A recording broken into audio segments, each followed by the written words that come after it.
bahwa Kagendra juga akan mendapatkan hasil terbaik menyusul RRQ yang sudah berhasil mendapatkan buya di game yang pertama. Pembagian cukup merata dari ke-12 tim.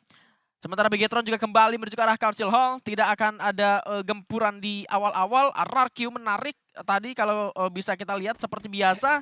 Mereka ambil Refinery bahkan sekarang melipir langsung ke area dari Foundation.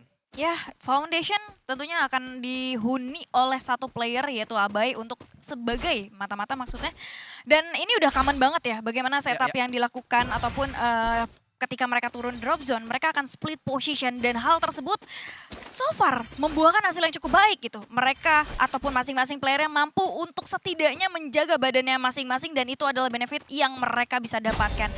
Dan timing regroup mereka pun yang begitu cepat, mereka udah dapetin tempo permainan seperti itu di early game untuk mereka. Sementara masih dengan POV dari seorang Abai, di Foundation tidak adanya tim yang berbeda. Berbeda juga dengan Ektindir yang harus terculik oleh seorang ABCD.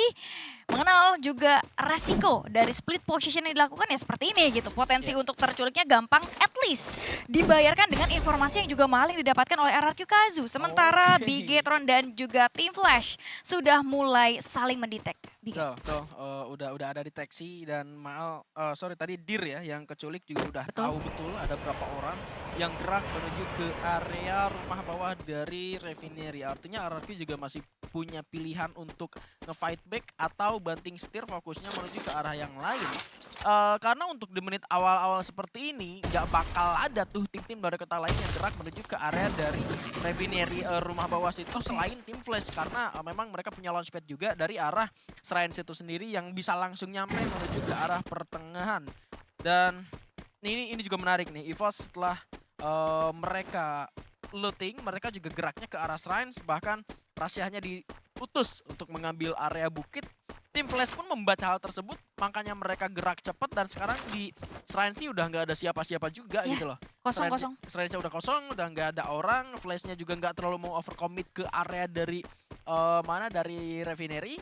Mereka gerak ke arah Bayfront sekarang dari tim Flashnya itu sendiri dan somehow dari Magna Esports juga yang tadi turun di Bayfront tuh udah mulai move. Jadi main kucing-kucingan kalau aku bisa bilang ngelihat rotasi ini ya. Setiap tim gitu kan mereka benar-benar terburu-buru untuk at least bisa ke checkpoint selanjutnya. Kayak kita tahu bagaimana lamanya biasanya tim Flash itu di Shrines, tapi di sebelum menit ketiga mereka udah sampai Bayfront dan itu adalah salah satu permainan baru yang diterapkan oleh semua tim Vietnam di hari kemarin. Dan Shrines akhirnya kosong. Mungkin so far belum banyaknya tim fight yang terjadi, rotasi dari setiap tim sangat amat cepat juga. Tapi perlu kita lihat ataupun perlu kita mention juga bahwa map bagian kiri itu cenderung lebih kosong dibandingkan map bagian kanan. Dan otomatis ini akan mempersulit posisi dari Bigetron by Vitality ketika mereka mau coba rotasi ke arah yang berbeda, itu akan banyak sekali terjadi penumpukan tim. Bisa jadi benefit kalau misalkan timing dari Bigetron by Vitality rotasi dengan sangat tepat karena mereka punya celah untuk bisa menjadi terparty di sana. Ya, betul.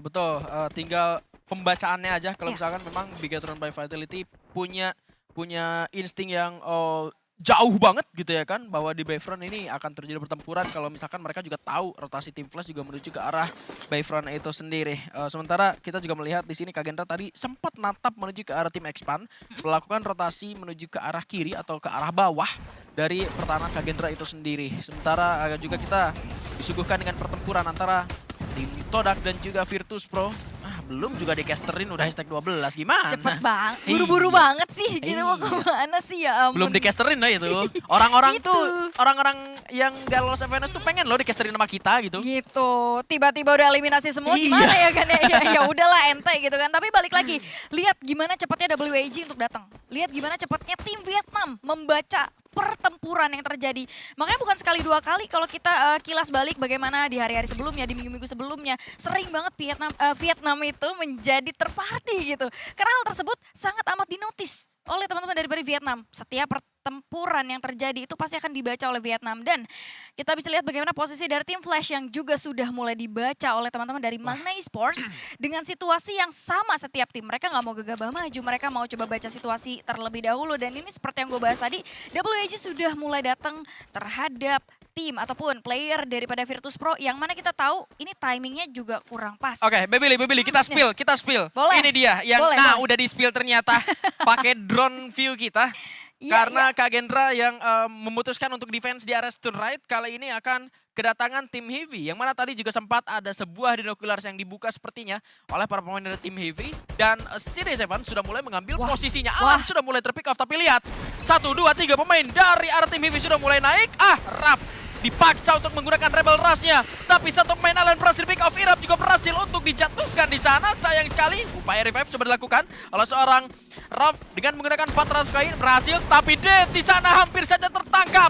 Don't Cry masih belum terlihat nampaknya. Dan masih bisa berlindung, tapi lihat Raf tembakannya keduanya gagal ternyata. Harus di follow up, ada Kabi di sana naik. Tapi Dead jatuh lagi dia ke bawah, sayang sekali. Sedikit kehilangan momentum, tapi Mufasa di sana dibantu oleh satu orang rekan yang membuat Dead kali ini akan sangat kesulitan sekali sendirian terlihat nampaknya. Coba narik lagi, keluar lagi dan tumbang pada akhirnya. Dan CD7 tidak mendapatkan angle tembakan karena WAG tiba-tiba datang sebagai third party. Ya, sebagai third party datang begitu saja. Tapi lihat bagaimana mahalnya memang Alan yang diculik. Peluang harusnya ada di tangan Kak Gendra. Tapi kalau kita compare Kak Gendra dan juga tim Heavy punya pertahanan yang kuat banget Bigan secara individual. Kita tahu bagaimana Mufasa itu mampu untuk mendikoy beberapa player daripada lawannya pada biasanya. Dan kita tahu Kabi sekuat apa performance dia akhir-akhir ini. Tapi kita juga perlu lihat bagaimana posisi daripada Kak Gendra yang hanya menyisakan Irap saja di depan sana. Sudah mulai jadi target seorang coach dan juga Keong. Satu player terjatuh dari Kak Gendra dan menumbangkan mereka. Dan harus tumbang juga di hashtag ke-10, 9 tim tersisa. Bahkan kalau kita melihat bagaimana posisi daripada Bigetron by Vitality, mereka juga harus fokus terhadap Heavy yang baru saja datang di hadapan mereka, Bigan. Ini kalau begini ceritanya Kak Gendra malah bisa kesalip sama Virtus Pro loh. Virtus Pro juga dapetin point kill dapet gitu loh lawan tim Todak. Sekarang juga tuh lihat Nameless juga beberapa player dari tim Expannya udah berhasil diamankan sama mereka. Artinya sekarang Kak Gendra udah nggak punya kesempatan lagi untuk ngebuang. Ya udah game ketiga coba pakai skema yang sama gitu. Mau nggak mau emang dari game ketiga sampai ke game ke-6 harus ada perubahan, dan perubahan itu harus ada impactnya. Karena kita udah ngelihat dengan skema seperti ini tidak ada poin sama sekali yang bisa ngebikin Kak Gendra ngedongkrak posisinya dari bawah kayak Bigetron lah. Bigetron sedikit banyaknya kesalahan dan juga poin kill yang mereka dapetin di game pertama itu berhasil ngedongkrak mereka at least. Jadi game kedua bisa berubah dengan gaya main lebih pasif atau yang kita lihat sekarang gitu emang pasif.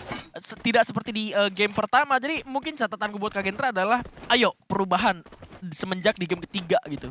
Semenjak di game ketiga dan melihat bagaimana keraguan dalam diri Kak Gendra tuh masih berasa banget Bigan gitu, kayak mereka yang tadinya setup lebih dulu, terus ketika ada WAG, ketika ada tim yang berbeda mereka udah setup duluan, tapi mereka juga yang ngubah setup yang mereka lakukan gitu. Dan hal tersebut yang mungkin harus bisa diubah lagi, mereka harus bisa lebih percaya diri dengan performa mereka, lebih percaya diri dengan defense kuat dari mereka. Sementara itu di sisi yang berbeda juga akan adanya fight yang terjadi. Kita lihat bagaimana posisi daripada Dudes sebagai tameng terdepannya, granat bahkan sudah mulai digenggam, dilemparkan ke arah depan sana. Ada Nameless yang juga sudah mulai terbaca dengan beberapa glowing terpop out. Tentu ini akan memudahkan harusnya posisi daripada RRQ Kazu untuk membaca berapa player yang ada di depan sana, di mana posisi setiap playernya. Exposy sudah mulai memisahkan dirinya dengan vision yang harusnya masih belum bisa dimanfaatkan dengan cukup baik. Karena itu area bawah banget daripada Exposy. Dan posisi dari beberapa player dari RRQ Kaizu sudah mulai sedikit demi sedikit mendekat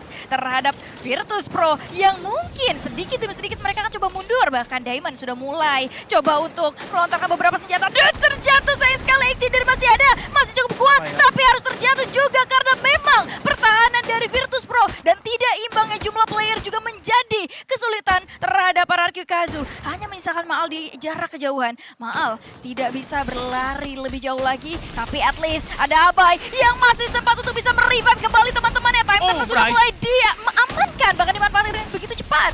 Abai masih memberanikan diri untuk memberikan beberapa pressure, tembakan juga terjadi, tapi sayangnya Abai harus terjatuh. Maal kehilangan banyak sekali poin. Bahkan ada upaya rasa yang dilakukan oleh Dudes, masih bisa untuk melontarkan beberapa senjata daripada shotgunnya. Dudes masih cukup kuat, masih ada upaya revive yang dilakukan oleh Virtus.pro. Tapi lihat posisi Dudes, masih bisa memberikan perlawanan. Diamond hanya tersisa sendirian saja di sana, masih bisa untuk di-revive kembali sepertinya karena banyaknya global yang sudah mulai terpaw out juga. Dan tidak disangka adanya eksplosif di arah belakang membuat akhirnya RRQ Kazu menyisakan 2 player saja yang baru di-revive kembali, Bikan. Wah, dikit aja tadi itu miss timing, padahal secara keunggulan jumlah pemain tadi RRQ udah bisa diunggulkan 4 lawan 3. Kenapa bisa aku bilang 4 lawan 3? Exposy dia tuh nggak bisa nembak Nuki ke arah bawah dari Keren Kuning. Itu dia.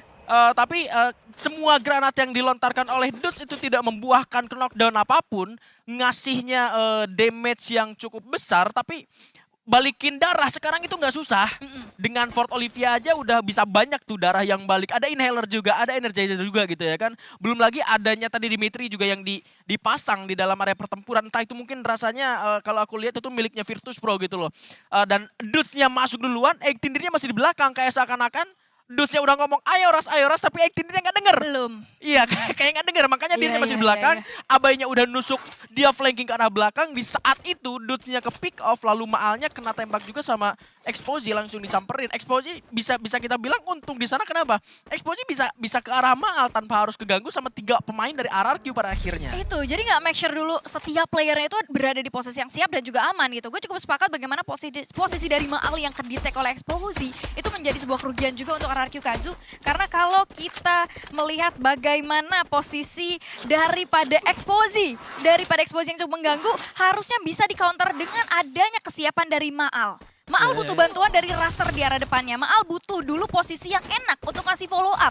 Sehingga hal tersebut harusnya working untuk dilakukan. Tapi sayangnya hal tersebut masih belum terjadi. Sementara Bigetron by Vitality meskipun mereka hanya mendapatkan 1 kill di menit ke-12 ini. Tapi lihat mereka masih utuh dengan 4 playernya. Mereka udah dapetin beberapa compound juga. Bahkan resource yang mereka miliki udah lumayan kuat untuk melakukan kontes, Bigan. Tuh, mereka tinggal bisa pilih lawan. Di kanan ada Heavy, di kiri ada WAG, Zona juga sudah mulai bergerak. Harusnya mereka juga masih punya launchpad dan di belakang masih ada tim yang bisa mereka tahan. Itu tim Flash kalau ngelihat dari contekan minimap kita yang ada di layar kita. Sementara RRQ setelah mereka berhasil melakukan reset juga ini bakal jadi PR besar buat mereka untuk bisa masuk ke dalam zona selanjutnya karena akan ditahan oleh EVOS Divine dan Russia berhasil mengeliminasi seorang Dir yang menjadi sopir tadi. Sopir? Jadi dia yang pakai mobil sendirian soalnya. Sementara Riptide dan dikirimkan ke arah Ray. Oh my god. Dan masih bisa berlindung. Saat bersamaan malah justru Abai yang harus terpick off karena tidak memiliki global yang cukup banyak sepertinya. Kehilangan 2 pemain ini udah cukup untuk EVOS bisa bergerak jauh lebih aman tanpa harus mikir sisi sebelah kanan mereka. Dan Maal juga tentunya akan tereliminasi karena zona sudah cukup menyakitkan. Membuat kali ini RRQ tidak memiliki jalan lain selain bertahan selama mungkin di zona yang sudah mulai cukup sakit. Ya, dan harusnya ini juga faktor karena mereka fight dengan Virtus.pro tadi. Keterlambatan mereka untuk masuk ke zona dan juga ketidaksiapan mereka untuk tempur. Dan gue baru paham bagaimana Dudes memilih untuk buru-buru mereka eksekusi, buru-buru mereka ngeras. Karena memang mereka butuh waktu untuk setidaknya dengan cepat mereka lululantakan Virtus.pro dan mereka butuh objektif placementnya gitu. Mereka harus bisa secepat mungkin masuk ke zona berikutnya. Dan seperti yang kita bilang tadi, bagaimana posisi dari beberapa tim Indonesia yang mungkin masih bisa dimudahkan. Kita lihat posisi daripada MK dan ternyata harus menjadi korban dobrakan daripada Virtus.pro. Masih ada Kocel sepertinya hanya sendirian saja. Masih ada satu upaya Diko yang dilakukan tapi sayangnya tidak bisa bertahan. EVOS harus tereliminasi bersama juga dengan RRQ Kazu. Masih ada Bigetron by Vitality kali. Kurang depan dikit tadi launchpadnya atau kurang belakang dikit. Antara kurang depan atau kurang belakang. Karena tanggung tadi mendaratnya di area benteng, di atas benteng. Dan Bigetron kali ini akan masuk menuju ke area sebuah pertempuran. Nampaknya ada tim Flash dulu yang harus mereka hadapi. Sebuah coordination yang sangat baik dari seorang Keong. Berhasil melupakan 1 orang. 3 orang tersisa dari arah tim Flash yang bisa untuk dilontarin granat. Tapi tembakan dari tim Heavy juga tidak bisa dipungkiri itu cukup mengganggu menuju ke arah Bigetron by Vitality. Membuat mereka harus tarik ulur lagi sedikit ke arah belakang. Dan Koja bersiap, dar gak kena siapa-siapa. Tapi di saat bersamaan tim Expand satu persatu pemainnya sudah berhasil untuk ditumbangkan. God of War kesulitan sepertinya karena mereka harus bertempur terlebih dahulu. Areanya juga cukup terbuka untuk mereka masuk ke dalam zona selanjutnya. Namun Bigetron by Vitality sebetulnya mereka bisa tunda pertempuran terlebih dahulu supaya pecah dulu antara Virtus Pro sama Heavy sama WAG di sana yang belum masuk ke dalam zona selanjutnya, dan mereka bisa fokus ke arah sebelah kiri mereka. Kanannya bisa diabaikan, dan ini dia 4 pemain dari Bigetron by Vitality coba melakukan spray ke arah WAG, akan diancam untuk tidak diberikan jalan masuk ke dalam zona selanjutnya, Mbak Billy. Ya, untungnya masih ada glue wall yang mereka miliki di pivot ke arah depan dan juga sebelah kanan, dan itu akan mempermudah mereka untuk melululantakan WAG dengan begitu fokus. Tapi mereka juga harus berhati-hati, di sebelah kanannya harus mereka jaga, dan satu persatu player daripada WAG sudah mulai dijatuhkan secara perlahan, dan ini adalah momen krusial yang bisa dimanfaatkan oleh Bigetron by Vitality. Melihat bagaimana 3 tim sekaligus di satu komponen yang sama sudah mulai melakukan team fight. Bagus sekali dobrakan mereka terhadap Team Flash. Satu persatu berhasil dijatuhkan. ABCD masih ada dengan adanya kempon yang bisa dimanfaatkan oleh ABCD. Akankah dia bisa survive di tengah kejaran 4 player sekaligus dari Bigetron by Vitality? Dikejar terus, dikejar habis-habisan, dan tumbang sudah Team Flash. Masih ada 5 tim lagi.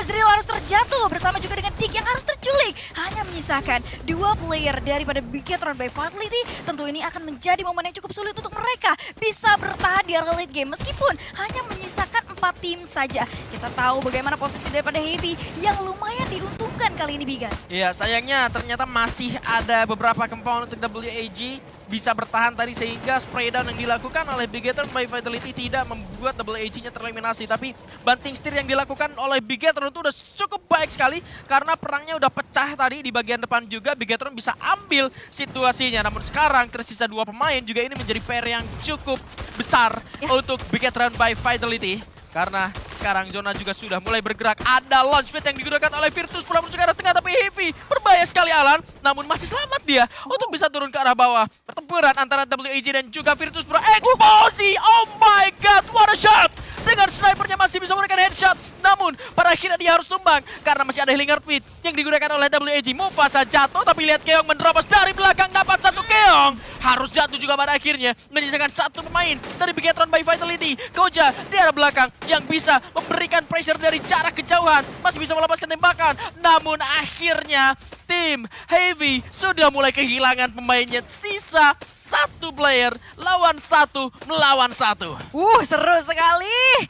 Satu persatu player masih ada. Dan salah satunya masih ada tim Indonesia, yaitu Bigetron by Vitality. Masih ada Koja, kita tahu Koja lagi bagus banget main di hari ini. Secara poin kill nyayur banget, dan kita bisa lihat bagaimana posisi dari setiap player yang masih coba untuk mengamankan beberapa obstacle yang mereka punya. Tapi Tekoy sudah mulai memfokuskan diri terhadap 2 player ada di depannya. Waranya sangat mengganggu. Waranya diuntungkan dari segi obstacle yang dia punya. Dia punya bebatuan di depan sana. Dia bisa fokus terhadap Tekoy di arah depan, dan Koja sedikit lagi harus bergerak. Apakah glow wall dari Koja akan membantu jalan dia selanjutnya? Melihat bagaimana glow melter yang sudah mulai dilemparkan membuat Koja terpaksa harus keluar dari pertahanannya dan memutuskan untuk datang terhadap Tekoy yang masih ada di depan sana. Sedikit demi sedikit tembakan sudah mulai dilontarkan, tapi ingat masih ada posisi daripada Tekoy yang cukup diuntungkan dengan lagi-lagi glow wall yang masing-masing player miliki. Waranya sudah mulai menarget terhadap Koja. Masih bisa untuk dihindari tembakannya, tapi sayang Koja kehilangan base.